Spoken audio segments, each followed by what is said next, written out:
Hi, this is Tony Gualdo from Arthrex Vet Systems here with Dr. Helen Newman, the Director of Veterinary Transplant Services, a professional veterinary tissue bank. Welcome to our fifth podcast in a series about our partnership with VTS and new biologic products we're offering. Today we're talking to Helen about Ossiflex, flexible bone membranes. Welcome, Helen. Thanks, Tony. Helen, what exactly is Ossiflex and how is it used? Ossiflex is a very interesting product, and it's a bone membrane. And when we say that, what we mean is it's literally made of bone. So there are some other membranes on the market that are made of collagen and things like that, but this literally is cortical bone that we demineralize and shave very thin slices of.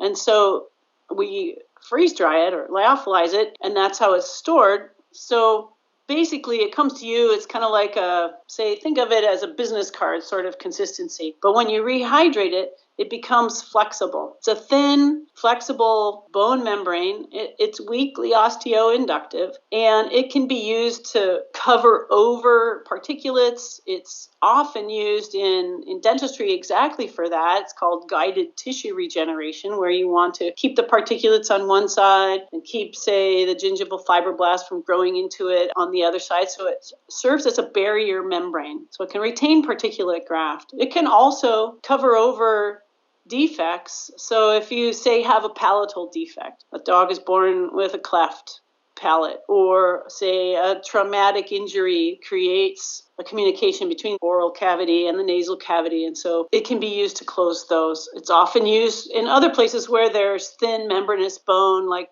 craniomaxillofacial repairs. Does it remineralize? Well, Ossiflex eventually does remineralize. We have that as anecdotal information because there are quite a few patients that have had cases where they've had oral nasal fistulas or palatal defects and then have come back in for follow-up, and the defect, even large defects, become solid underneath the soft tissue. So we do feel that they do remineralize. So when you get the product, it's in the size of a business card. Can these be cut down or combined in together with suture? They come in quite a number of different sizes, and so ranging from little 1 by 1 centimeter pieces all the way up to the largest size we can make actually is 2 centimeters by 3 centimeters. So they have the consistency of a business card, but actually not really the size of a business card. We're really limited by the size of the source bone that we can use to make this Ossiflex with. So you can cut them.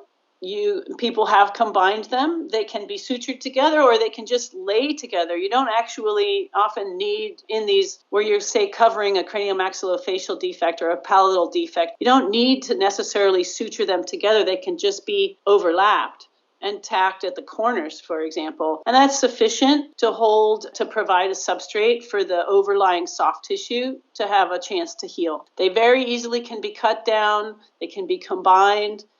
They can be tacked into place, and they provide a great substrate for the soft tissue. So in a palatal defect, for example, without an Ossiflex, say you have, a 1.5 centimeter defect in the palate of a dog. Well, you would excavate the gingival tissues and then place this allograft, place this membrane underneath between the edges of the bone that remain and the soft tissues, and then close the soft tissues over this flexible bone membrane. So it provides a support. Otherwise, if you were trying to close over a defect that was that large in a dog, you'd have to be undermining a lot of soft tissue. You'd have to be pulling all of that soft tissue, the mucosal tissue across, and a lot of times that can create tension, which compromises the healing. So many times with an Ossiflex as a substrate, you can just close sufficiently to give you a tension-free flap. But if you have to leave some of the Ossiflex exposed to the oral cavity, that's just fine. Being a natural bone membrane and being robust enough to withstand being in the oral cavity, the soft tissue will granulate over it and cover it. So there are some studies, a few case reports out there actually that show where the Ossiflex was left open to the oral cavity and it granulates over just fine. So you can end up with a tension-free flap and close fairly large defects using these Ossiflex bone membranes. So what's the difference between Ossiflex and Fasciolata or another membrane? Well, Ossiflex, the source is literally bone, and so it's a familiar substrate to the cells. Fascia is also available as an allograft. Fascia comes in a lot larger sizes. It can be a little more variable in terms of, thickness and robustness. And then again, as I mentioned, there are also other collagen membranes that are available out there that are used as well. And those are often very flexible and, conformable, more, they don't have the structure that a bone membrane does. So if you need something that's going to be able to stand up on its own and not sag, then Ossiflex bone membrane is a great choice. Helen, is there anything you'd like to add on the Ossiflex products? Well, sure. I'd like to let people know if they're interested in talking more about the uses of this kind of graft material, not only in dental, but also in orthopedic or in craniomaxillofacial or other neurosurgical procedures. They can contact us directly for some case studies and other information. The number is 253-520-0771.